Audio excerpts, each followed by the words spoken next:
Hello, good evening. We are live now. I'm handing over to Harshita.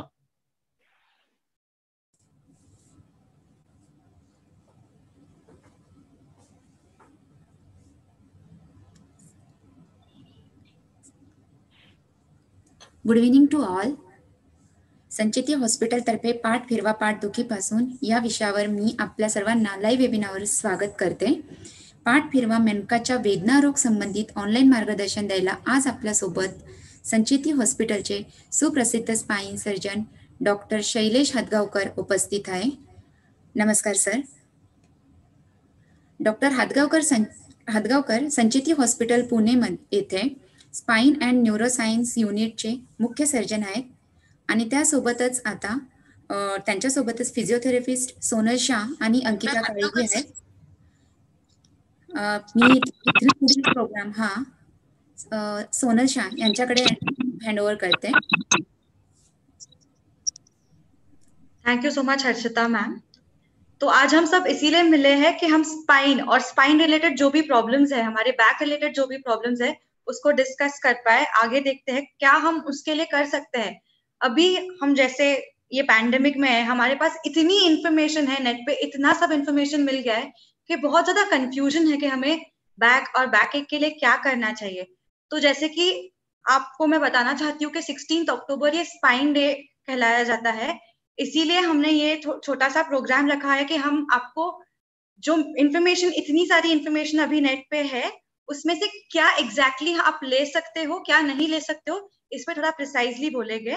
और उसके लिए आज हमारे साथ है डॉक्टर शैलेश हदगावकर, जो यहाँ पे न्यूरो साइंसेज और स्पाइन डिपार्टमेंट के हेड है. तो उन्हें एक्चुअली स्पाइन स्पेशलिस्ट बोला जाता है. पर सर, मेरा आपके लिए पहला क्वेश्चन ये है कि आप स्पाइन स्पेशलिस्ट हो या स्पाइन सर्जन हो? Good evening, everyone. Thank you for giving us this opportunity. Sancheti Hospital and Ortho TV and all of you for this innovative discussion आणि पाठदुखी मराठीमध्ये म्हणतो आणि रीढ़ की हड्डी या कमर दर्द जो हम हिंदी में कहते हैं. तो thank you for asking the important question, Sonal.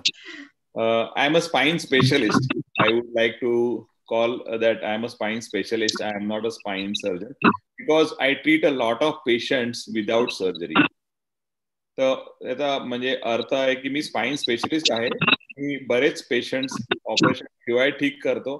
खूप जास्त प्रमाण आहे, अराउंड 90%, 90 ते 95% पेशंट्सना सर्जरी किंवा काहीही इंटरव्हेन्शनची गरज नसते आणि 3 ते 5% लोकांना काही सर्जरी किंवा इंटरव्हेन्शनची गरज असते. त्यामुळे स्पाइन सर्जन एक सांगायला ठीक आहे, पण ideally speaking I am a spine specialist.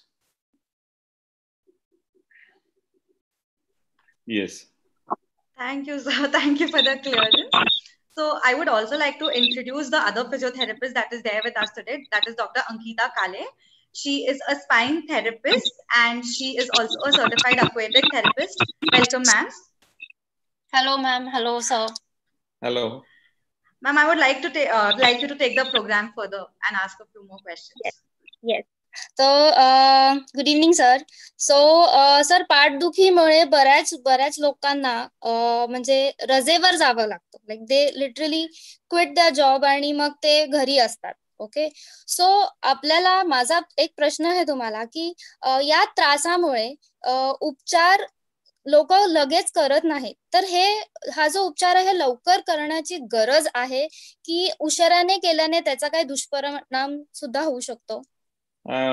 खूप छान प्रश्न आहे अंकिता, कारण हा बऱ्याच पेशंट्सना असतो आणि मला वाटतं की मी लाईव्ह एक्झाम्पल द्यायला प्रेफर करेल. आणि माझ्याकडे एक मिड 30s मध्ये पेशेंट होता. He was from Hinjewadi, Pune, which is IT park हम कहते हैं. IT पार्क में वो काम करते थे और करीबन 15 साल के काम के बाद में उन्हें रीढ़ की हड्डी या कमर का दर्द या पाठ दुखी खूप जास्त त्यांना होत होती आणि त्यामुळे 2 ते 3 वर्ष त्यांनी सफर केल्यानंतर ते एक दिवस त्यांनी जॉब सोडला आणि ते माझ्याकडे आले आणि ते म्हणाले की डॉक्टर, मी जॉब सोडलाय, आता मला पहिले बरं करा आणि नंतर मी विचार करेन. कारण एवढं वर्ष मी अंगावर काढलंय, बऱ्याच वर्षांपासून 15-16 वर्ष मी काम करतोय. तर मी म्हणलं अरे जॉब कशाला सोडला, की एक नॉर्मल आपल्या नॉर्मल माणसासारखं त्याला म्हणजे मित्रासारखंच बोललो अरे पहिले दुसरा जॉब पहिले बघायचा आणि मग सोडायचा ना, असं कशासाठी केलं? तर डॉक्टर नाही नाही असं नाही, कारण मी खूप सफर केलंय त्याच्यामध्ये, की आता मी माझ्या ऑफिसमध्ये माझी चिडचिड व्हायची, माझ्या सहकाऱ्यांना कलिग्सना मी भांडणं करायचो, माझ्या घरी पण फॅमिली सोबत पण मी चिडचिड करायचो आणि मला कळत नव्हतं. लास्ट 2 ते 3 वर्षामध्ये असं खूप झालं. तर आता मी विचार केला की फायनली एवढं हे होण्यापेक्षा बेस्ट इज दॅट फोकस 1 वर्ष मी पूर्ण पाठदुखीहून रिकव्हर होणार आणि मग मला तुम्ही काय सल्ला द्यायचा ते सगळे माझ्या पूर्ण बॉडीचे सगळे MRI करा. तो म्हणाला डोक्यापासून पायापर्यंत सगळे MRI करा, सगळे CT स्कॅन करा, सगळ्या ब्लड टेस्ट करा. कारण आता हे 1 वर्ष मी डिसिजन घेतलंय की I will focus to get better. तो which is not a very easy thing. Main करता सवरता जो मनुष्य आहे, his wife was not working आणि त्यांनीच जॉब सोडला म्हणजे इट्स नॉट व्हेरी इझी. तर some people can have some problems, पण नोकरी सोडणं this is not a very common और रुटीन थिंग. पण few of them really get frustrated with the job and with the back pain आणि मग they decide to quit it. आणि I think that is not the answer. त्याच्यापासून पळण्यापेक्षा identify करा, म्हणजे understand करा की तुमचा त्रास काय आहे. आणि that is a very simple thing की go to a good doctor nearby. तुम्ही जिथे असता राहताय त्या ठिकाणी तुम्ही डॉक्टरांच्याकडे जा, आयडेंटिफाय करा. जर तुमचा त्रास कमी होत नाहीये तर काय प्रमुख कारण आहेत पाठदुखीमुळे, जर एवढं वाटतंय असं what is the reason for this. तर मी जनरली कोणी पण पेशंट आला तर डॉक्टर काय कारण असेल, जेव्हा ते क्लिनिकला येतात सर्वांनाच एक्सरे MRI ची गरज नसते. तर पहिले आपण त्यांना एक व्यवस्थित तपासतो, त्यांचा पूर्ण अंडरस्टँड करतो, त्यांनी काय सांगितलंय, त्यांचा कशामुळे सुरू झाला. कोणी म्हणतो की मी पडले होते बसमध्ये, कोणी म्हणतो मी घरामध्ये वाकल्या आणि मुलांना उचललं तेव्हापासून सुरू झाला. Everyone has different story. कोणीतरी सांगतं की मी 8 वर्षापूर्वी पडले होते खूप जोरात आणि आता हा त्रास सुरू झाला. तर बऱ्याच गोष्टी त्याच्यामध्ये रिलेव्हंट नसतात. म्हणजे 1995ला मी पडलो होतो, मग आता पुन्हा दुसऱ्यांदा पडलो आणि मग त्यामुळे तो त्रास तेव्हाच सुरू झाला. म्हणजे आता मला असं वाटतं की सगळ्यात महत्वाचं की निदान, अचूक निदान होणं जरुरी असतं. तर फर्स्ट इज की आपण जे म्हणतो की मस्क्युलर, नॉर्मली ज्यांना आपण पाठदुखी होते घरामध्ये, की आपले आई वडील, आपले काका किंवा आपले आजोबा, कोणी प्रत्येकाच्या फॅमिलीमध्ये की जे एल्डरली आहेत त्यांना, किंवा IT इंजिनियर्स आजकाल जे म्हणतात की त्यांना पाठदुखी ही नॉर्मली मस्क्युलर स्ट्रेन असतो. आपण जे कॉमनली म्हणतो अरे हा मला झेंडूबाम द्या, मला आयोडेक्स द्या किंवा अमृतांजन द्या आणि त्याच्याने मी पाठ हे करतो. हे प्रत्येकाच्या घरात आहे की आपण ते करतो, मलम लावतो, 3-4 दिवस थोडंसं बरं वाटतं. ज्यांचा त्रास कमी होत नाहीये त्यांना जर असं महत्वाचं आहे की अंडरस्टँड करणं की कशामुळे होतंय. तर फर्स्ट इज मस्क्युलर पेन. दुसरा त्रास आहे की बऱ्याच पेशंट्सना विटॅमिन D किंवा विटॅमिन B12 आपण म्हणतो ड जीवनसत्व किंवा ब जीवनसत्व याच्या अभावामुळे पाठदुखी होते. आता डॉक्टर, पाठदुखीचा आणि या ड जीवनसत्वाचा काय संबंध आहे? तर ड जीवनसत्व हे आपल्याला जे मिळतं ते सूर्यप्रकाशापासून मिळतं आणि त्याचा खूप रिलेशन आहे फटीग होण्यामध्ये. जर ते कमी असेल तर आजकाल पाठदुखी होते, मानदुखी, जॉईंट पेन होतात. इव्हन विटॅमिन B12 जे नॉर्मली नॉन व्हेजिटेरियन पेशंट्स मध्ये असतात, नॉन व्हेजिटेरियन लोकांच्या मध्ये खूप चांगलं प्रमाण असतं, पण बऱ्याच प्रकारे नॉन व्हेजिटेरियन मध्ये सुद्धा त्याची आजकाल कमतरता आढळते. व्हेजिटेरियन्स मध्ये पण ते बरंच प्रमाण असतं. तर याच्यामुळे होतं काय की इव्हिडन्स आहे त्याच्यामध्ये विटॅमिन D आणि B12 ची डेफिशियन्सी म्हणजे कमतरता असेल तर पाठदुखी आणि मानदुखी खूप कॉमनली आपल्याला आजकाल दिसते. तर मला वाटतं ते आयडेंटिफाय करणं जरुरी आणि मग त्याला प्रॉपर ट्रीटमेंट दिली 3-6 महिन्यामध्ये त्यांना they start feeling better. This is the second commonest question which patients ask. Third is की काम करून की micro stretch which comes from the lumbar spine. Micro stress म्हणतो आपण की दिवसभर बसतोय, मी ऑफिसमध्ये जातो, IT मध्ये काम करतोय, ऑफिसचं बँकमध्ये जॉब आहे, दिवसभर बसतोय, repetitive stress coming on the lumbar spine किंवा नेक, कम्प्युटर रिलेटेड. तर these are the second important things. पहिले घरामध्ये किंवा कुठे बाहेर होणार मस्क्युलर पेन. दुसरं आहे जे मी सांगितलं की बिकॉज ऑफ विटॅमिन डेफिशियन्सी.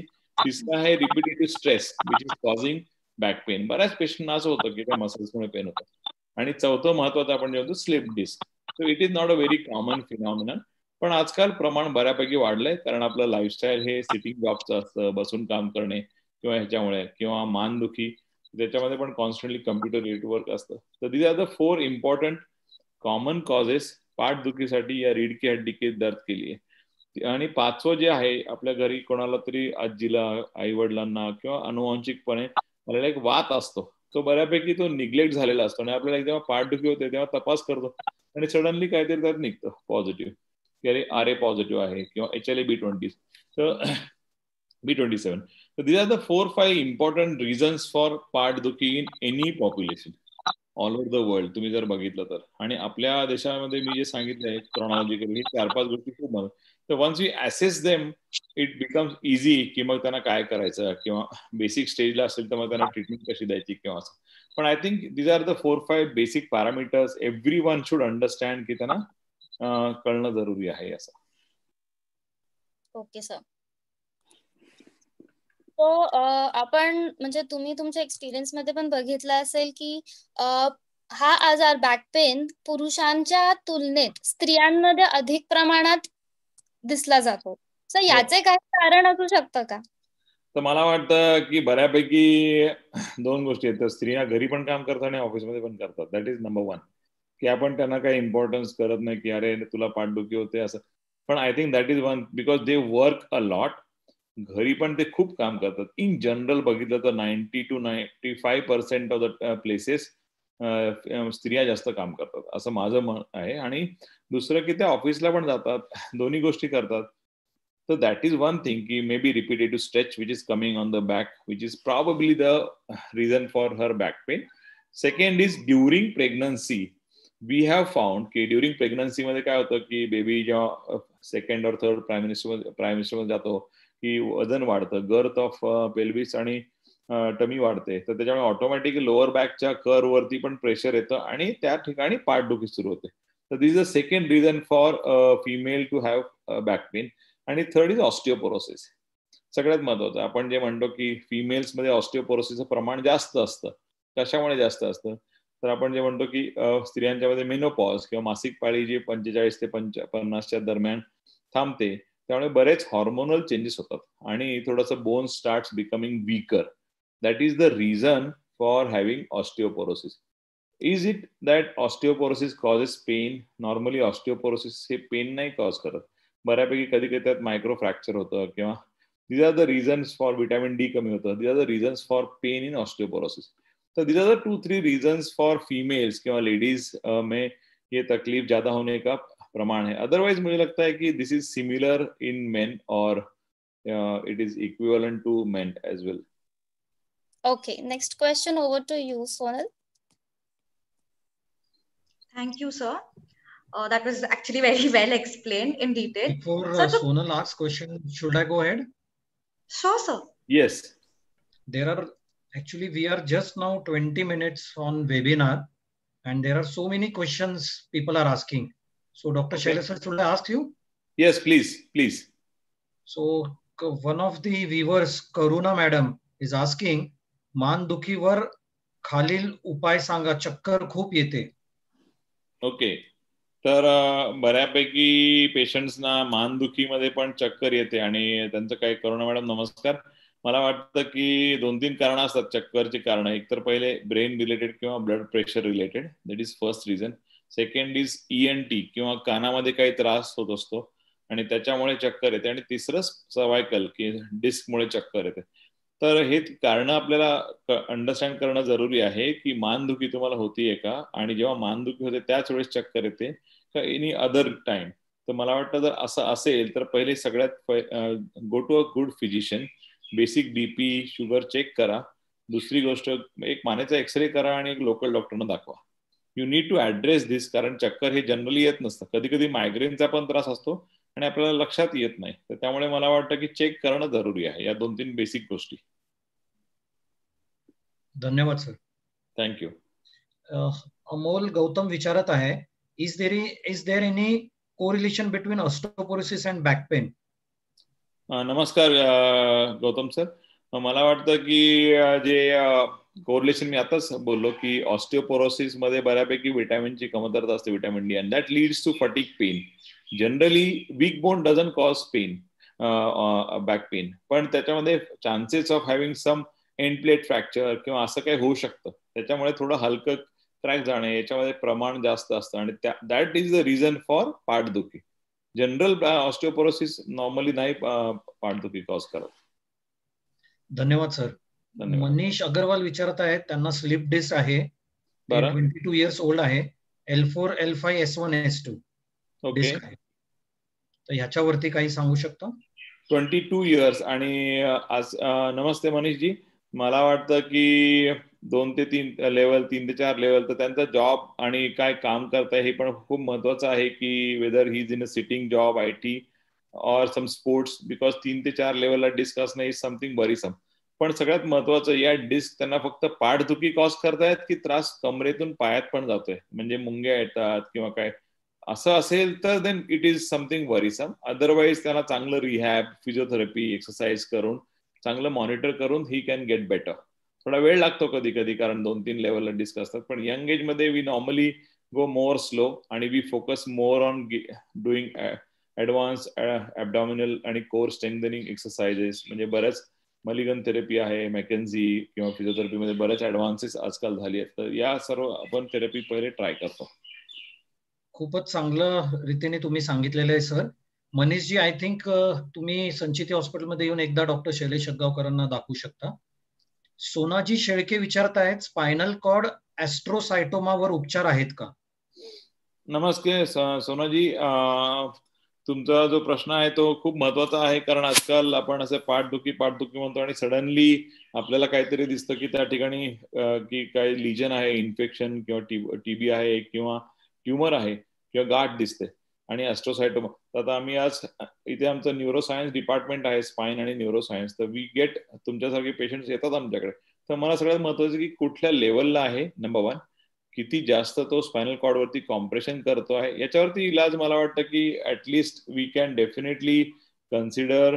तुम्हाला एकदा इव्हॅल्युएट करता येईल किंवा तुम्ही जिथे राहता त्या ठिकाणी चांगल्या डॉक्टरकडे जाऊन तुम्ही इव्हॅल्युएशन करू शकता. पण याच्यावरती ट्रीटमेंट आहे, व्हॉट एव्हर बेस्ट पॉसिबल याला ट्रीटमेंट आपण करू शकतो. सिम्पटम्स काय ते महत्वाचं असतं बऱ्यापैकी, आणि किती जास्त त्या ट्युमरची गर्थ आहे आणि किती तो कॉम्प्रेशन करतोय त्या ठिकाणी, हे खूप महत्वाचं आहे. धन्यवाद सर. एवढे प्रश्न येत आहेत, त्याच्यातले काही मोजकेच प्रश्न मी विचारत आहे. ओके, तुम्ही प्रश्न येत आहेत, पण तोपर्यंत मी सोनलला सांगतो काही प्रश्न विचारायला. Yes Sonal. Thank you, sir. So I would like to ask you actually, so there are many myths about how much physical activity. So usually people say कि बहुत रेस्ट करने से या फिर बहुत काम करने से, बहुत एक्सर्शन करने से बैक पेन होता है, या फिर रेस्ट ही बैक पेन का आंसर होता है. तो इसमें से कितनी सच्चाई है? नहीं सोनल, आप जो पूछ रहे हैं वो exactly is there in everyone's mind, क्योंकि मैं हमेशा ये बोलना चाहता हूँ कि स्पाइन का अंडरस्टैंडिंग MRI स्कैन का डेवलपमेंट के बाद में काफी ज्यादा हुआ है. ये लेट 20th सेंचुरी अराउंड 1992 के दरमियान MRI स्कैन इंडिया में आया और हमारा अंडरस्टैंडिंग सभी का बहुत इसके ऊपर अच्छा हुआ. उसके पहले हम नॉर्मली रेस्ट, बहुत ज्यादा रेस्ट बोलते थे कि 2 महीना करना है या 1 महीना करना है, कंप्लीट लेट के रहो. Nowadays we don't recommend rest for so long. हम लोग 1 से 2 दिन या 2 से 3 दिन या maybe 5 to 7 days maximum rest हम कंसिडर करते हैं, और साथ ही साथ में anti inflammatory, good physiotherapy, rehab चालू करते हैं. तो इतना लॉन्ग रेस्ट का एविडेंस आजकल साइंटिफिक जर्नल्स में, या हम जाते हैं नॉर्थ अमेरिकन स्पाइन सोसाइटी या ब्रिटिश स्पाइन सोसाइटी या Indian Association of Spine Surgeon, जो हमारे कॉन्फ्रेंसेस होते हैं, तो वहाँ पे हमारे काफी डिस्कशन्स ये टॉपिक पे होते की रेस्ट. तो अभी वो एव्हिडन्स बहुत कम हो चुका है, याचा एव्हिडन्स खूप कमी झालाय आणि आम्ही जास्त रेस्ट आजकाल रिकमेंड करत नाही, कारण खूप जास्त रेस्ट आणि शॉर्ट टाइम रेस्ट म्हणजे ॲडिक्वेट रिक्वायर्ड रेस्ट याचं अल्टिमेट सेमच आहे, म्हणजे रिझल्ट आर सेम. तर त्यामुळे खूप unless there is a very some different situation, very selective situations मध्ये आम्ही रेस्ट ऍडवाइज करतो. Otherwise rest has less role आणि early mobility, early back to work आम्ही रिकमेंड करतो. Okay sir, thank you. Thank you sir. Actually आपके ये question से मुझे दूसरा क्वेश्चन याद आ रहा है कि हमेशा MRI स्कैन नेसेसरी होते हैं क्या? बहुत इंपॉर्टेंट क्वेश्चन है, क्योंकि काफी पेशेंट्स को एक तो क्लॉस्ट्रोफोबिया हम जो कहते हैं कि डर लगता है मशीन का, की नाही डॉक्टर मला मध्ये जायला भीती वाटते, आणि तरी पण डॉक्टर म्हणत नाही MRI करा. तर खरंच पेशंट्सना गरज तेव्हाच असते की जेव्हा त्यांना त्रास खूप जास्त आहे. नंबर 1, पेन सेटल होत नाहीये, पेन कमरेतून पायात जात आहे किंवा मानेतून हातात जात आहे, आणि there are certain criterias where we advocate MRI. सर्वांना MRI ची गरज नसते, नक्कीच नसते, आणि in selective patients yes it is a important investigation, आणि आजकाल it is becoming a gold standard, कारण MRI tells us the exact diagnosis. and I think that is going to be the future for everyone. Okay sir, मुझे ये इसलिए पूछना था कि आजकल जिसको ये बैक पेन होता है वो डॉक्टर के साथ आते से ही पहले उनके स्कैन लेके आता है कि सर ये मेरा स्कैन है, मुझे क्या हो गया है, मुझे देख के बताओ और मुझे इस हिसाब से क्या करना बराबर चाहिए। है, क्योंकि अभी अवेयरनेस हुआ है और MRI scan is available in practically most of the places in Maharashtra और ऑल ओवर इंडिया। तो इसकी वजह से MRI आजकल डॉक्टर्स कोई भी रिकमेंड करते हैं, क्योंकि they don't want to miss anything. कि कभी कभी ऐसा भी होता है कि डॉक्टर के पास गए थे, डॉक्टर ने दवाई लिख के दिया और अभी भी मेरे को प्रॉब्लम है, तो दूसरे डॉक्टर के पास गए, उन्होंने MRI किया तो यहाँ पे ऐसा प्रॉब्लम निकला, ये ट्यूमर निकला या इन्फेक्शन निकला, तो उनको तो कुछ समजता नाहीये, असं पण होऊ शकतं। तर त्यामुळे सगळ्यात महत्वाचं paramount is that clinical examination. Basically when patient आमच्याकडे येतो, आम्ही क्लिनिकल एक्झामिनेशन थरो करतो, आणि सेकंड महत्वाचं जे आहे की बरेच बेसिक पॅरामीटर असतात लाईक इन्फेक्शन, तर आम्ही एक बेसिक ब्लड टेस्ट करतो लाईक CBC, ESR आणि CRP। त्यात आपल्याला कळतं की कुठे इन्फेक्शन आहे का, एक्सरे करायचा आणि ब्लड टेस्ट, बेसिक पॅरामीटर्स। पण ज्यांचं immediately the minute you examine you realise की हा this is not something which is routine आणि देन इट इज मॅन्डेटरी। तर मला वाटतं you should go to proper doctor, तुमच्या ज्या ठिकाणी राहताय तुम्ही, यू शुड गो आणि get it sorted. Okay sir, thank you, that was very informative. Sir दूसरी बात ये कि आप हमें बता सकते हो कि अभी जैसे एज बढ़ता है तब हमें पता है कि बोन्स में थोड़ी सी इश्यूज होने लगते हैं, तो एल्डरली जो पेशेंट्स रहते हैं जो 60 के अबाव रहते हैं, उनमें हम लोग स्पाइन के कैसे मेंटेन कर सकते हैं? आई थिंक समथिंग है ना कि हम जो कहते हैं कि स्पॉन्डिलोसिस, हमेशा हम बोलते हैं कि हाँ if you see your uncle और your mama ji someone is talking, या अंकिता वन ऑफ द रिलेटिव्स म्हणतोय की मला पण स्पॉन्डिलोसिस झालाय, म्हणजे अरे बापरे। तर सगळ्यात पहिली गोष्ट की त्यांना सांगायचं घाबरून जाऊ नका, spondylosis is natural, it's a way of life. केस पांढरे होतात वयाप्रमाणे, तसंच आहे, सर्वांना स्पॉन्डिलोसिस होणार आहे, काही लोकांना त्रास वाढू शकतो। तर मला वाटतं दॅट इज या तो, आणि जसं एज वाढतं बऱ्यापैकी स्पाइन ऑटो स्टेबलाइज होतो। आपण म्हणतो की जसं वय वाढतं तसं माणसाची उंची कमी होते। इफ यू सी जैसे कि हाँ हाइट कम होता है, मैं अभी मैं 35 का था तभी मैं टॉल था, और अभी 62 है और मेरा हाइट थोड़ा सा कम हुआ है। तो why this? Because the spine is reducing the height, spine is becoming dehydrated, उसमें के वाटर कंटेंट, डिस्क में की कंटेंट थोड़ा सा कम हो रहा है और उसकी हाइट कम हो रही है, बट इसकी वजह से स्पाइन स्टेबल हो रहा है, वो ऑटो स्टेबल जोन में जा रहा है। तो जैसे एज बढ़ता है तो spine starts becoming more stable. So I think not to panic, everyone will have spondylosis and it's normal aging. You have to focus on doing good supportive care of strengthening your spine muscles by doing various activities. तो उसके ऊपर हम जाएंगे, we'll talk about it in some time. Okay sir, handing over to you ma'am, Ankita ma'am. Thank you sir, thank you sir. So sir, आता तुम्ही जसे spine surgeon आहात and you have operated so many people, but still people are scared to get operated. तर surgery म्हटलं की ते लगेच घाबरतात। तर खरं तर बऱ्याच जणांना खरंच सर्जरी शिवाय दुसरं ऑप्शन नसतो, त्यांची सर्जरी करावीच लागते। तर ही भीती कशी घालवायची लोकांची, आणि कसं तुम्ही म्हणजे तुम्ही आपल्या आता पब्लिकला कसं तुम्ही ऍड्रेस करणार की का गरज असते आणि नाही, पेशंटना नॉर्मली सगळ्यात महत्वाचं की हे अवेअरनेस जे आहे ते त्याच्यासाठीच आहे की दोस सिलेक्टिव्ह पेशंट्स, असं नाही की प्रत्येकालाच की नाही काय आपण गोळ्या देणार, औषध देणार, व्यायाम करायला सांगणार आणि योगा करा, फिजिओथेरपी करा, असं नाहीये। इन सिलेक्टिव्ह पेशंट त्या ठिकाणी, जसं की हार्टमध्ये सर्वांना आपण नॉर्मली बघतोय, सर्वांनाच की ब्लड प्रेशरच्या गोळ्या आणि सगळ्या गोष्टी करत असतो। एन्जिओग्राफी आणि प्लास्टिक ही खूप कमी लोकांना लागते, पण ज्यांना लागते त्यांना टाइम वरती केलं तर ते आर डुईंग एव्हरीथिंग, दे बाउन्स बॅक आणि सगळ्याच गोष्टी करतात। तर मला वाटतं हे समजणं जरुरी आहे, ज्यांना त्या ठिकाणी कॉम्प्रेशन आहे, एक आधी सरकली आहे। आता रिसेंटली आम्ही एक पेशंटला रिसेंटली आम्ही ऑपरेट केलं आणि त्यांना तो आज न्यूजपेपरमध्ये पण तो आर्टिकल आला की ते सांगतात की तो पेशंट आम्ही जानेवारी फेब्रुवारी मध्ये बघितला होता, त्यांना मोठी डिस्क होती आणि त्यांना सांगितलं की अरे, आणि त्यांना त्रास, त्यांना उभंच राहता येत नव्हतं।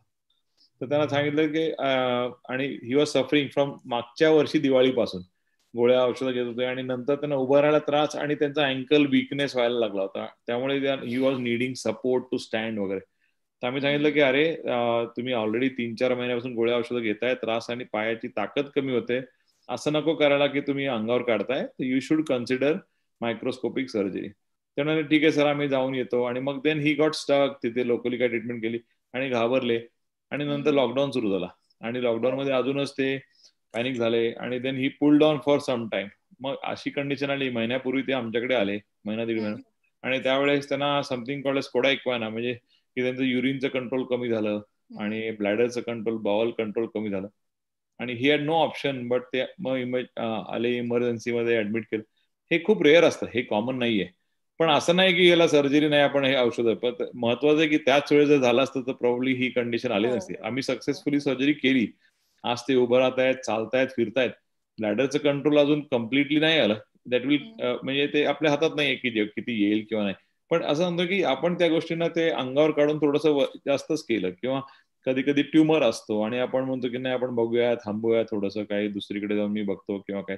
ज्या गोष्टीमध्ये मेकॅनिकल कॉम्प्रेशन आहे, ज्या ठिकाणी काही ट्युमरस कंडिशन आहे किंवा डिफॉर्मिटी वाढतीये, अशी काय असेल कंडिशन, त्या ठिकाणी मात्र नक्कीच स्पाइन सर्जरीची गरज असते. येस, अँड बेसिकली जसं तुम्ही हा आता एक्झाम्पल दिलं की फर्दर कॉम्प्लिकेशन्स आपल्याला अवॉइड करण्यासाठी सर्जरी कधी कधी ऑप्शन असतो. Yes, absolutely, absolutely. येस.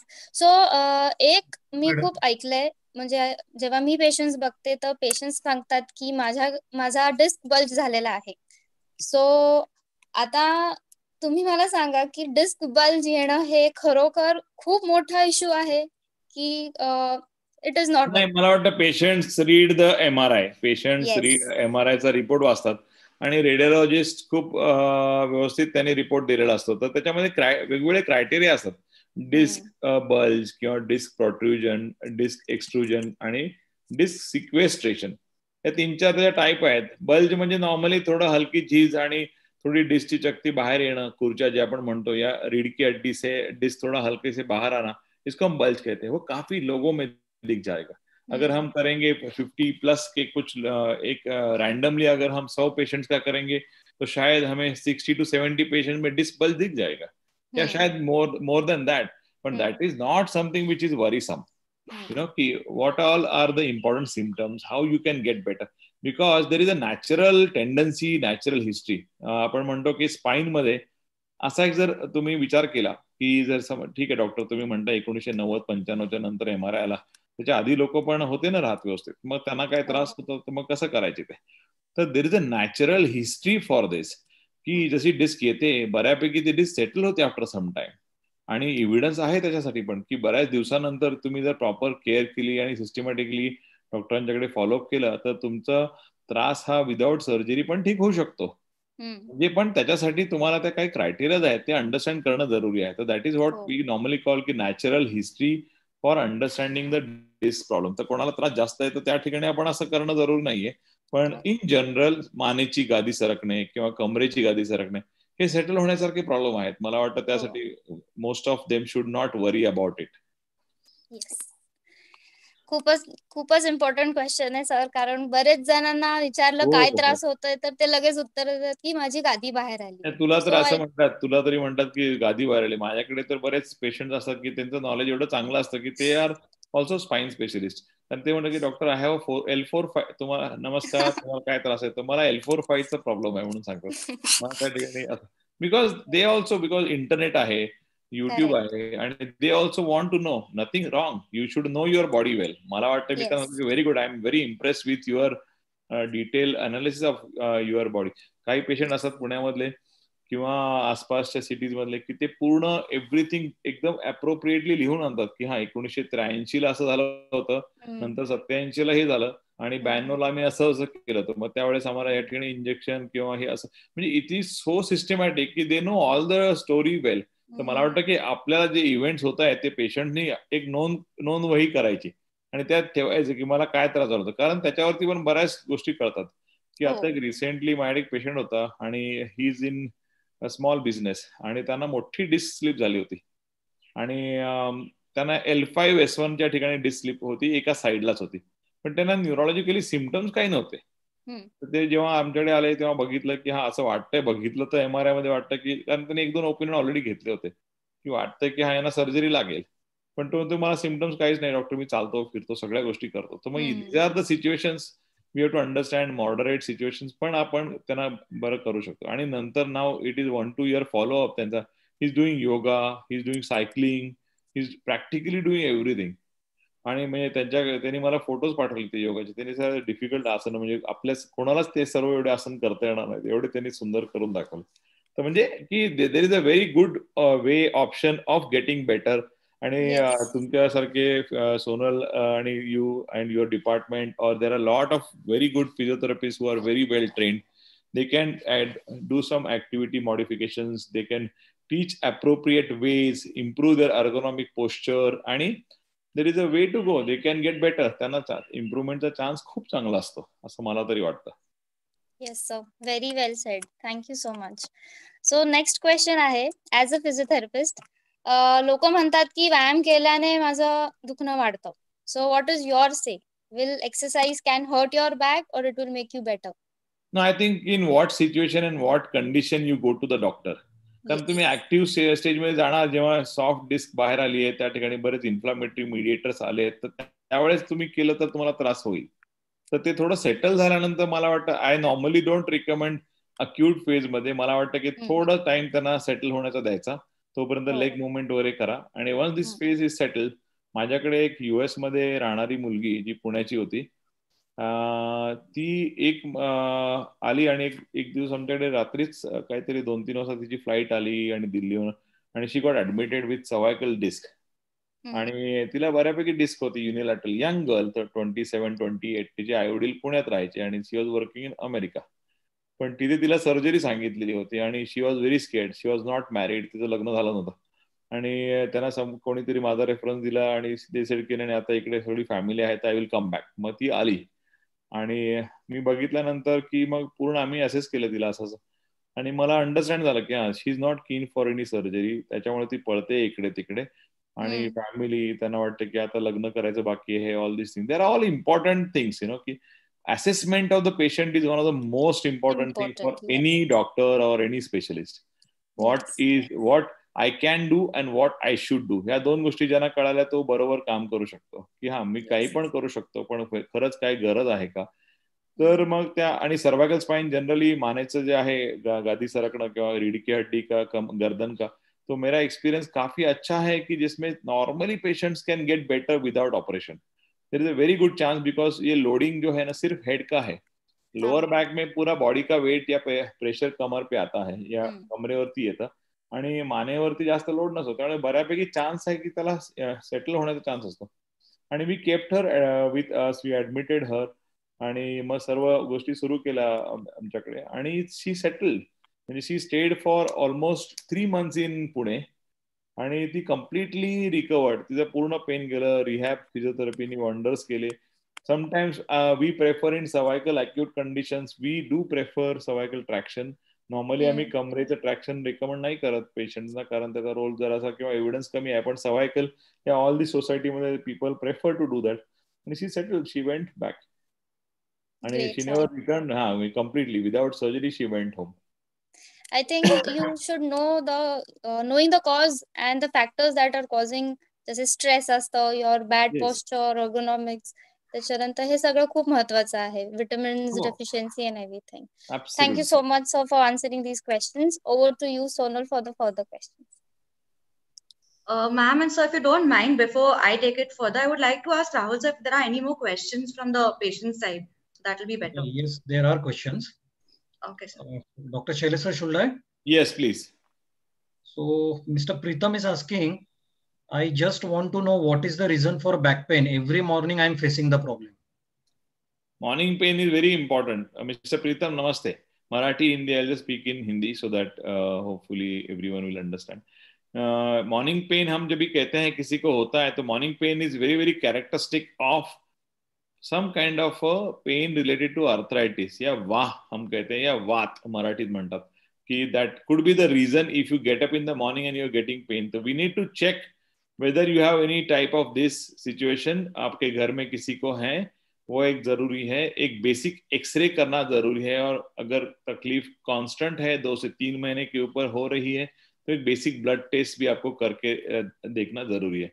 उसमें हम कहते हैं अर्थराइटिस प्रोफाइल, ये आप करके देख सकते हैं. कभी कभी विटामिन की भी कमतरता हो सकती है. Vitamin D also can contribute to morning pain. Once you take shower, नहाने के बाद में यू फील बेटर, तो बेसिक जांच करके देखना जरूरी है. Otherwise I don't think any worrisome thing, and maybe a good rehab physiotherapy will settle you. Thank you, sir. Second question is from Mr. Atul. He is saying he has an old lower back pain. Okay. What do you say about should I drive car or bike? नहीं, old back pain and if you are better now, अगर तकलीफ पहले थी और अभी हम ठीक है तो मुझे लगता है कि you can go head with bike और car, that's not a problem. Bike में क्या है कि if you have the option, I prefer to tell जिनके पास कार है और बाइक है तो उनको मैं रिकमेंड करूंगा कार यूज कीजिए. क्योंकि बाइक में कैसा है कि अगर आपको पुराना बैक पेन है, बाइक में you are holding the steer handle and you are sitting at L position in the bike. Whenever there is a pothole or a speed breaker, there is a direct impact coming on the lower back. I do see मेरे pass काफी patients है जो lower back के तकलीफ में है because of bike, because they are like some people are like medical representatives, those who have sales में job जो करते हैं, काफी जो लोग को घूमना पड़ता है बाइक में, and they have a lot of problems long term. After 1-2 years they start complaining about a lot of back pain, and that is basically related to this kind. And in patients में हमें disk का problem काफी दिखता है. तो अगर आपका समस्या पुराना है और you are feeling better now, तो प्रेफरेबली यूज कार. व्हेनेवर आपको आसपास क्लोज बाय जाने का है तो बाइक यूज कर सकते हैं. थोड़ा सा careful, you to avoid the speed breaker, और स्पीड ब्रेकर पे एकदम गो स्लो. एंड पॉटहोल, हम जो बोलते हैं कि रास्त्यावरती खड्डा या बीच में कुछ रोड में जो आता है उसमें थोड़ा सा अवॉइड करने का, गाड़ी स्लो चलाने का. तो I think you should be fine. Do some core strengthening exercises. Doctor Google will tell you basic exercises, but you can go to a good physiotherapist, learn it and do it. किसी के pass जाके सीख के घर पे कर सकते हैं. Thank you so much, sir. Next question is from again same Mr. Atul and Rohit also. They are both going to offices and they have some tailbone problem. Okay. So that is again a very very important question, Mr. Atul and Mr. Rohit. मैं हिंदी में ही बात करूंगा क्योंकि मराठी हिंदी और दोनों भी हिंदी में समझ में आएगा सबको.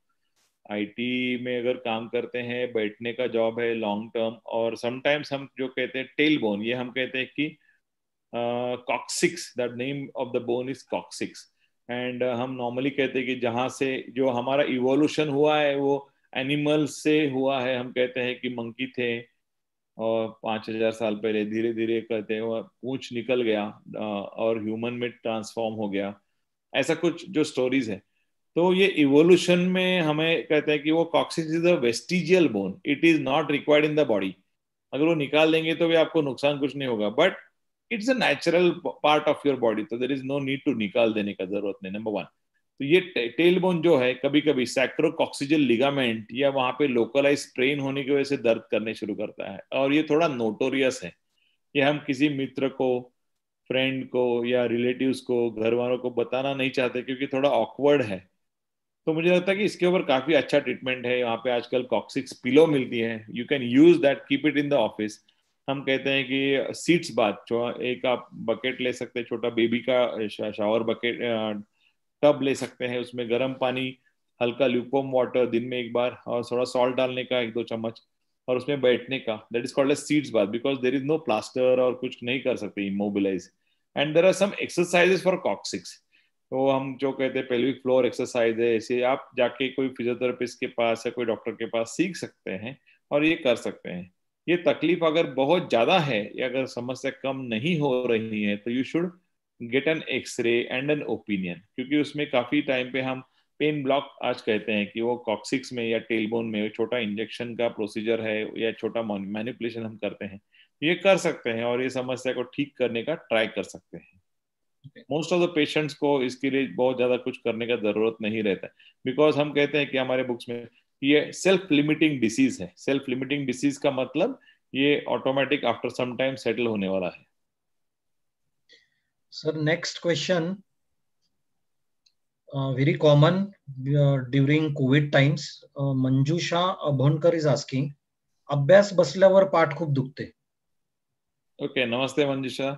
आणि बसल्यानंतर पाठ खूप दुखते, खूप महत्वाचा प्रश्न आहे. तर तू कशी बसतेस घरी अभ्यास करताना, की आपण अभ्यास करताना नॉर्मली आपल्याला सी शेप मध्ये बसायची सवय असते. सी शेप, की आपण बसतो मांडी घालून जमिनीवरती, पेपर पुस्तक घेऊन आणि वाकून असं बसतो. That is one reason for pain in the lower back. दुसरं, प्रेफरेबली घरी आपण जर ऑफिस नसेल तर डायनिंग टेबल असेल किंवा टेबल आणि खुर्ची वरती बसून अभ्यास करायचा आणि तासाभरानंतर थोडंसं चक्कर मारून यायची ताबडतोब. जर कॉन्स्टंट बसायचं नाही. बऱ्याच वेळेस आपल्याला कळत नाही कारण स्ट्रेस होतो, परीक्षा असते किंवा आपण 4-4 तास 5 तास बसतो आणि वी डोंट रिअलाइज. त्यामुळे मला वाटतं मंजुषा, तुम्ही थोडंसं ब्रेक करायचं 1 तासानंतर आणि थोडंसं हलके व्यायाम किंवा स्ट्रेचिंग व्यायाम शिकून घ्या. I think you will settle.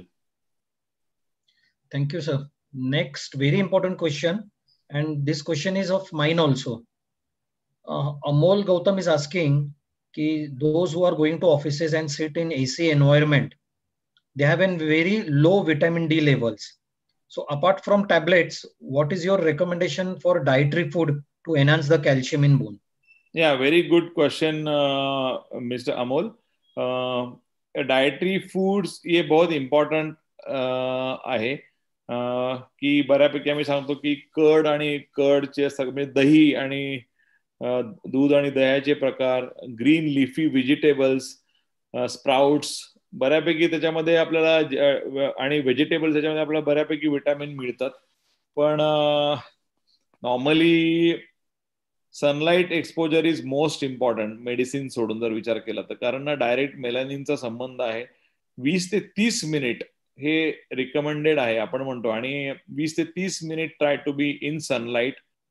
Outside तुम्ही जा, थोडंसं वॉक करून या, किंवा ऑफिसमध्ये असाल तर त्यावेळेस कुठेतरी तुम्ही शॉपला असाल किंवा IT मध्ये असाल तर दुसऱ्या ऑफिसला चक्कर मारता तेव्हा जरासं लंच टाइमला गो आउट. त्यांना त्रास आहे त्यांना. आणि नॉर्मली दिसते की केव्हा करावं हे सनलाईटचं, बेदिंग इन सनलाईट. किंवा those who are at home, जे घरी असतात ते बाल्कनीमध्ये बसा, थोडंसं सनलाईट तुम्हाला मिळू देत, किंवा घराच्या बाहेर जा थोडंसं. आणि घर के बाहर जाके भी आप सनलाइट ले सकते हैं. स्लीवलेस शर्ट या बॉडी पे सनलाइट मिलना चाहिए, ये सबसे इम्पॉर्टंट है. And I think that is most important. Sunlight is the thing for vitamin D. धन्यवाद सर, तुम्ही इतकं चांगलं रीतीने सगळं समजून सांगतायत. आणि मी तुम्हाला एक प्रश्न विचारतोय आणि मला इथं 5 प्रश्न पडतायत. मलाही कळत नाहीये की किती प्रश्न तुम्हाला विचारावे. नाही, बरोबर आहे ना. पण काय हे महत्वाचेच प्रश्न आहेत. आणि ते एक हेमंत मगर पाटील म्हणतायत की माझा खूप पूर्वी ऍक्सिडेंट झाला होता. C56 ला ऑपरेशन झालेलं आहे, पण अजूनही त्यांना चालता येत नाहीये. मला हे मान्य आहे सर की त्यांचे एक्सरे आणि MRI बघितल्याशिवाय आपण काही उत्तर देऊ शकत नाही, पण तरी थोडंसं एक त्यांना दिलासा दिल्याबद्दल काही तुम्ही बोलला तर. नमस्कार. की मला वाटतं की कसं आहे की हे खूप आम्ही म्हणतो दुर्दैवी अपघात असतो C56 किंवा मानेची इंजुरी होणं. आणि त्या ठिकाणी ती स्पायनल कॉर्ड ट्रॅप होते आणि बऱ्यापैकी पायाची ताकद वगैरे जाते किंवा असं.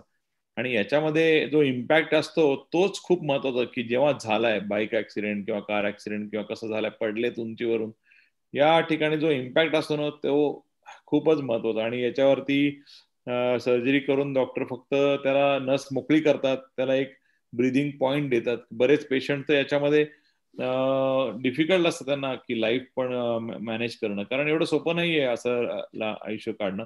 पण त्याला आपल्याला सपोर्टिव्ह केअर, घरच्यांना, बाकीच्या सर्व लोकांना, त्यांना घरच्यांना आणि सपोर्ट करणं जरुरी आहे. कारण उद्या मला होऊ शकतो, उद्या तुम्हाला होऊ शकतो, कोणालाही हा ऍक्सिडेंट होऊ शकतो. आणि याच्यामध्ये आपल्या लिमिटेशन मध्ये अजूनपर्यंत की तो ब्रेक थ्रू अजून आला नाहीये स्पायनल कॉर्ड इंजुरीमध्ये, की बराच रिसर्च चाललाय जगभरामध्ये की त्याच्यामध्ये काही आपल्याला करता येईल की स्टेम सेल्स किंवा असं काही.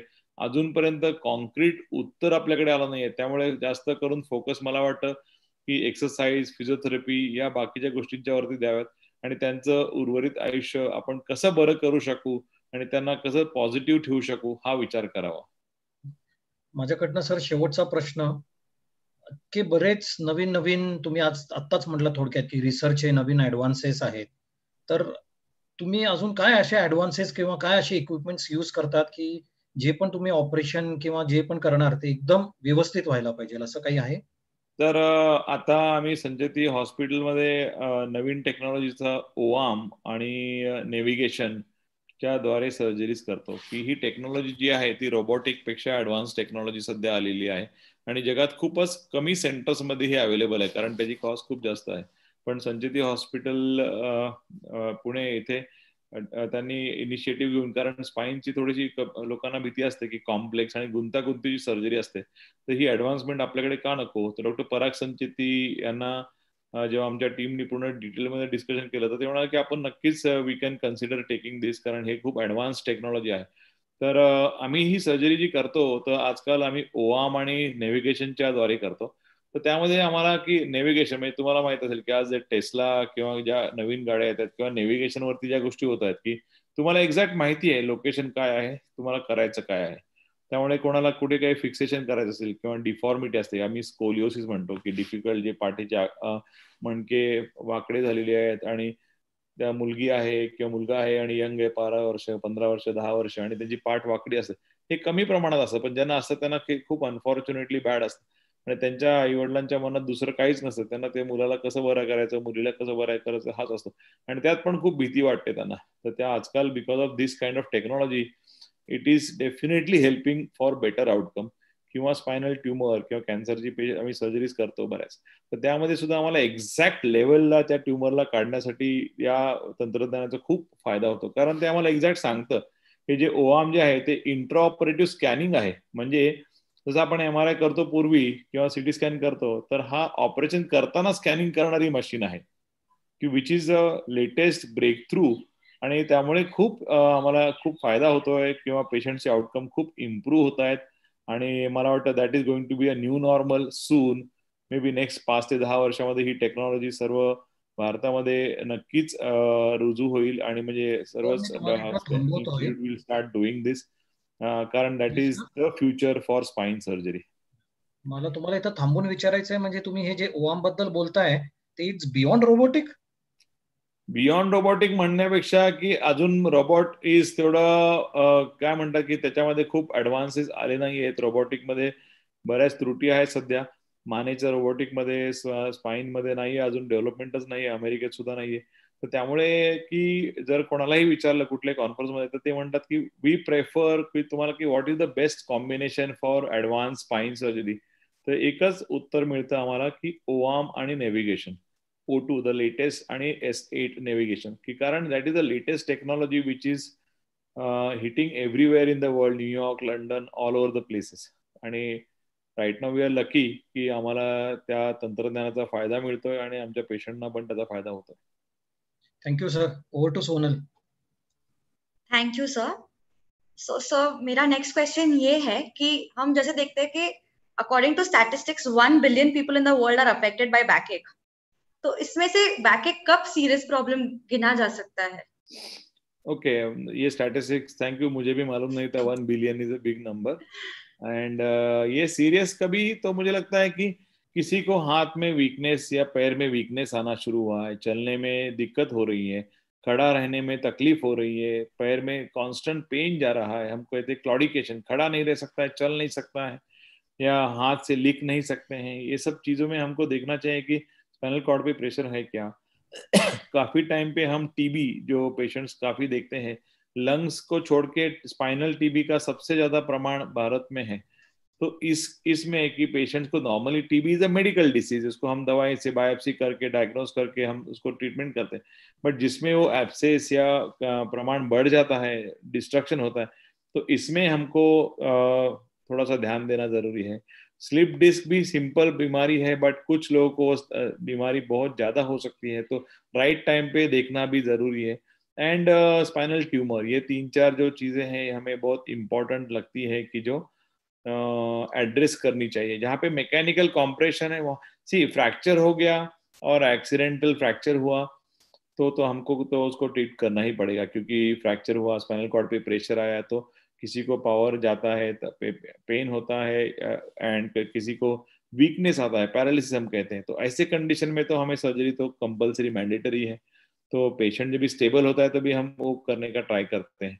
बट ये सब चीजें हैं जहाँ पे हमें सर्जरी का एडवांसमेंट का इम्पोर्टेंस लगता है.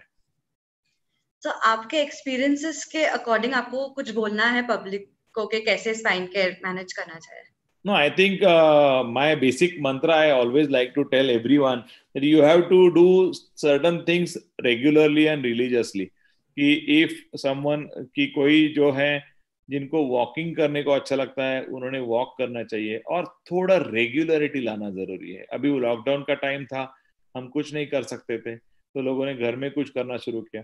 बट ऐसा ही हमें अभी अभी लॉकडाउन का अनलॉक फेज शुरू है अपने घर के आसपास कॉरिडोर में, जहाँ पे बालकनी में या टेरेस में या बाहर जाके. तो सबसे इम्पोर्टेंट है रेगुलर एक्टिविटी. कि किसी को और किसी कोई हार्ट का पेशेंट है या ये सब चीज आपको थोड़ा सा ध्यान भी देना है. नहीं तो मैं बोल रहा हूँ तो ऐसा नहीं कर सकते कि जो आपकी कंडीशन की अकॉर्डिंगली. कि नॉर्मली मैं रिकमेंड करता हूँ 30 to 40 minutes of walk is good for generally most of us. 30 to 40 minutes religious. एंड हम वॉक में मैं हमेशा बोलता हूँ, ये मेरा हमेशा का मंत्र है कि बात करते करते वॉक ज्यादा मत करो, वॉक करके बात करो. नंबर 1. क्योंकि हम बात करते हैं तभी धीरे धीरे चलते, एकदम स्लोली वी स्टार्ट वॉकिंग, हम धीरे धीरे चलते तो उसमें बैक या एब्डोमेन, पेट और कमर के ऊपर कोर स्ट्रेंथनिंग के लिए फायदा नहीं होता. जब भी हम ब्रिस्क वॉक करते हैं, थोड़ा सा फास्ट वॉक, ऑटोमेटिकली हमारा अलाइनमेंट इज बेटर, पोस्चर थोड़ा सा ठीक रहता है. तो it helps in lot of ways. Apna posture ठीक रखने के लिए फायदा करता है. दूसरा हमारा कोर स्ट्रेंथ करता है, गर्दन के लिए भी बहुत फायदा होता है. तो जब भी वॉक कर रहे हैं थोड़ा ब्रिस्क करो, या तो ब्रिस्क और स्लो ऐसा कॉम्बिनेशन करो. That's number 1. And walking for all. If you have a travelling job, की कोणाला ट्रॅव्हलिंगचा जॉब आहे, you can go anywhere. You just wear T-shirt, shorts and shoes, बाहर जाके कर सकते हैं, या पैंट पहन के भी वॉक कर सकते हैं. There is no criteria which dress you should wear for walk, कैसे भी कर सकते हैं. Second, those who like to run, youngsters, they should continue at least running 3 to 4 days. That's also very good of natural exercise, good for heart, good for cardiovascular system, good for joints, good for spine. And avoid a very bad road. That's number 1. Second is cycling. Those who like to do cycle, आजकल cycling बहुत बढ़ गया है, ladies में भी और gents में भी. तो 30 to 40 minutes you can start, थोड़ा सा 5 से 10 किलोमीटर, धीरे धीरे you can increase 20. But be on a safe road, be on a less traffic road, don't break the rules. कैसे भी साइकिल कहाँ से भी लेके मत जाओ, क्योंकि अभी तक people get angry, कि रोड रेज है कोई भी सिटी में, people shout at, अरे काय समजत नाही काय ह्याला, असं कसं काय चालतं. So you have to follow, you have to use your helmet, lights, whatever, जो straps में जो रेडियोल्यूसेंट या जो ब्राइट स्ट्रैप्स इंपॉर्टेंट है. तो ये सब चीज हमें रेगुलर करना है, और प्रेफरेबली मॉर्निंग में कीजिए, जहाँ पे ज्यादा people are not on the road, vehicles are not on the road. 6 o'clock, 6:30, 7, this is a very good time. You have better fresh air, whole world is yours, no one is fighting with you, and you can just use the world as a free platform. Morning is the best time for doing these activities, walking, running या cycling. Fourth is swimming. अभी तो swimming का I am not sure about unlock phase का क्या है, but जब भी swimming is a very good natural exercise. Coffee patients को अच्छा लगता है स्विमिंग करने का, और उसमें हमारा all the muscles are getting benefited, joints are getting benefit, and lungs. Swimming is very good for deep breathing and हमको कार्डियोवैस्कुलर सिस्टम, इसके लिए बहुत अच्छा है. तो ये तीसरा. उसके बाद में कोई लोग बोलते मेरे पास आके की हाँ सर मी रामदेव बाबाचं ते सकाळी आस्था चॅनलवरती मी व्यायाम करतो, मग काय करू. Definitely yes, it's a very good channel, आणि ज्यांना काही त्रास नहीं है, जिसको कोई तकलीफ नहीं है, वो कर सकता है. I will give you example of this. कि I had a patient and he came to me. तो ही वॉज अराउंड 72 years, और मैंने उनको बोला कि क्या तकलीफ है, तो उन्होंने मुझे बोला कि सर मुझे गर्दन में दर्द है. ठीक है, कब से, तो कि 1 से 1.5 महीने से मुझे गर्दन में दर्द हो रहा है. तो ठीक है. Some patients are I normally like to listen to what patients want to talk, and then I give my opinion or examination whatever. I was asking की अजून काय, म्हणजे की अजून तुम्हाला काय सांगायचं. म्हणजे सर मी खूप वर्षापासून योगा, आणि मी मास्टर आहे म्हणे त्याचा, मैं उसका मास्टर हूँ योगा का. मैंने हाँ क्या, ठीक है, तो क्या क्या आप करते थे. नहीं मैं तुम्हाला करून दाखवतो, इसलिए मैं आपको करके दिखाता हूँ, रुको 1 मिनट. फटाफट उसने, वेरी एक्टिव 72, फटाफट उसने remove his shirt in the OPD, end ऐसे ही डिड ऐसे आसन करके दिखाया जो मैं भी नहीं कर सकता हूँ, या कोई भी नहीं कर, इतना फिट थे वो. अरे वेरी गुड. एक ऐसा आसन, mayurasana, dhanurasana, I really don't remember, but he showed me 4-5 different asanas in the OPD. My fellow colleague was there with me, my residents were there. हम सब अचंभित रह गए कि इतने कैसे का, this man is so fit, I am very happy and very proud. But उसका गर्दन का दर्द हो रहा था. तो ना ठीक है, मतलब हाँ ये तो कर सकते, अभी मैं दवाई आपको लिख के था. नहीं नहीं डॉक्टर रुको रुको, मेरे को और एक इम्पोर्टेंट आपको आसन करके दिखाना है. मतलब वो क्या? तो he immediately lock the door of the clinic. माझ्या क्लिनिकचा डोर बंद केला आणि हेड स्टँड केलं, डोकं खाली शीर्षासन म्हणतो ना, पटकन केलं आणि उभं राहिला. अरे बापरे, म्हणलं मला तर कळालंच नाही की एवढं फास्ट त्यांनी केलं. आणि मग उलटी उडी मारली आणि मला म्हणाला की हे मी बऱ्याच वर्षापासून करतो आणि जवळपास एक 5 ते 6 मिनिटं मी असंच असतो. 5 to 6 minutes he keeps himself like that. तो देन आई रियलाइज कि हाँ where is the bug. I realise कि why he has got problem in the neck. तो मैं बोला ठीक है, मैंने उनको एग्जामिन किया और मैंने उनको बोला कि हाँ काका, आपको ये मैं दवाई लिख के देता हूँ, आपको तो फिजियोथेरेपी के पास भेजने का तो कुछ सवाल ही नहीं आता है, क्योंकि आप ही जाके उनको सिखा देंगे कि कैसा एक्सरसाइज करने का है. तो मेरे को एक ही आपको सजेस्ट करने का है कि मेरे को आप 2 से 3 हफ्ते के बाद में आके मिलो और ये सिर्फ शीर्षासन बंद करो. नाही नाही, मी तर ते बरेच वर्षापासून करतो, 30-40 वर्षापासून करतो. आणि म्हणलं तुम्हाला बाकीचा काय काय त्रास? तो म्हणाला मला ब्लड प्रेशर आहे. आता 10-12 वर्ष रिटायर झालो तेव्हा सुरू झालं. म्हणजे got retire he got this blood pressure. तर मी म्हणलं ठीक आहे, तुम्ही एवढं फक्त माझं सजेशन आहे, तुम्हाला आता काय मी थांबू तर शकत नाही. I cannot stop you. What you want to do you will do, but my suggestion is you stop doing this. बाकी सगळं करा आणि या मेडिसिन्स घ्या आणि मला भेटा. आणि he came to me after 3 weeks actually. आणि एकदम he was smiling and he was very happy. मैंने डॉक्टर 1.5-2 महीने से मैं जा रहा था इधर उधर, किसी को भी पता नहीं चल रहा था. वो मुझे दवाई दे रहे थे, MRI करने के लिए बोल रहे थे सब, बट आपके पास आया और मैं ठीक हो गया. अरे मैंने आई फॉरगॉट एक्चुअली. 3 हफ्ते के बाद मैं भूल गया कि मैंने उनको क्या बोला था ऐसा. हाँ मला गोळ्या कामाला आल्या तुम्हाला नक्कीच. हा नाही नाही डॉक्टर, गोळ्या नाही, मी ते शीर्षासन बंद केलं. आई स्टॉप डुईंग शीर्षासन. So then I realized this is a yoga master and he does this. ऐसे कि हाँ काका, मुझे लगता है कि जो आप 32 या 42 में थे वो अभी 72 में नहीं है. वहां पे थोड़ा सा डिजेनरेशन होता है. उनके गर्दन में काफी 3-4 लेवल्स पे डिजेनरेशन था. It's natural but it is not a safe idea कि you are 72, you are doing head stand, shirshasana, you are hypertensive. That's not a good thing. तो समटाइम्स पेशेंट्स को भी समझना जरूरी है कि क्या नहीं करना चाहिए, ऐसा मुझे लगता है. And most of us we understand कि क्या नहीं करना चाहिए. तो yoga is important. You can do yoga, those who feel. Sometimes people like to do nowadays, that's called as Pilates. Pilates is a new yoga. It's a German yoga. And those who are comfortable, they can do that Pilates. So my basic thing is, some people like to go to the gym, do some light activities, light weights. You can do more repetition if you really want to build up the body.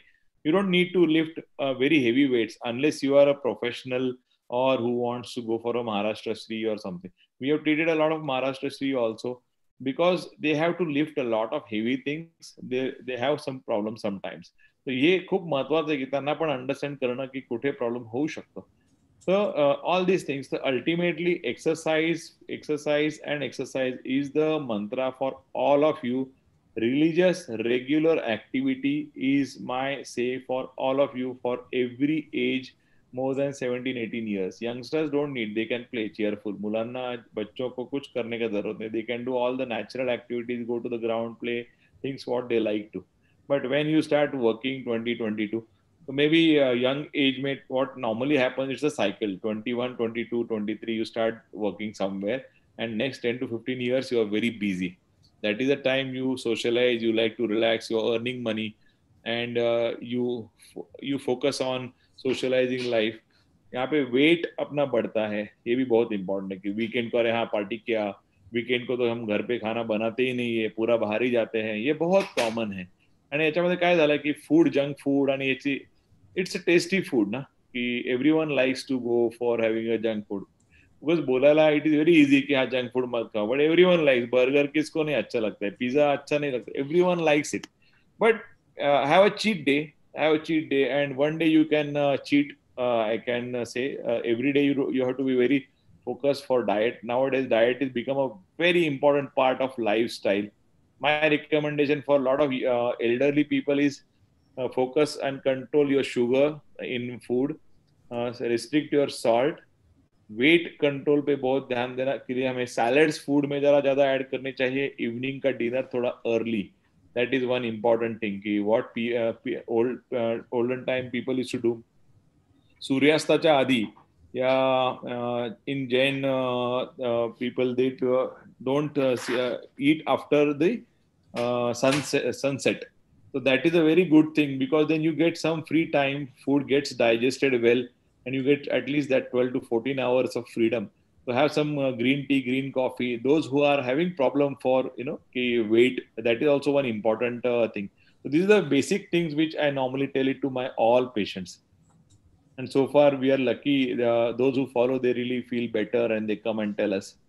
But and you can meet a local doctor which you have some faith, or good physiotherapist you can go and meet.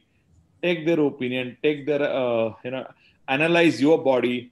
It doesn't take much time. It takes 1-2 days, and you can bounce back and you can get back on track, which is the mantra of World Spine Day 2020.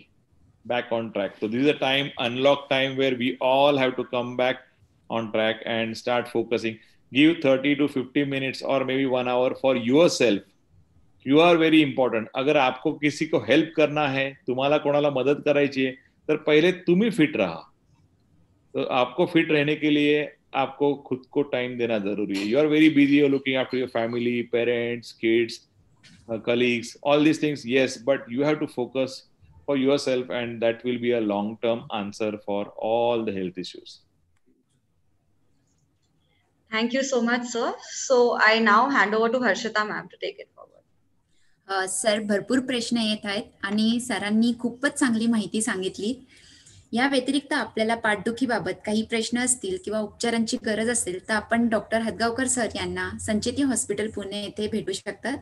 Doctor Shailesh हदगावकर यांनी आपला अमूल्य वेळ देऊन आपल्या सर्वांना मार्गदर्शन केले आणि बरीच उपयुक्त माहिती सांगितली. त्याबद्दल सरांचे आभार. तसेच डॉक्टर सोनल शाह आणि डॉक्टर अंकिता काळे यांचे मनपूर्वक आभार. Thanks to Sancheti hospital. Thanks for giving technical support by mister Rahul Choubey. धन्यवाद. Thank you everyone and goodbye.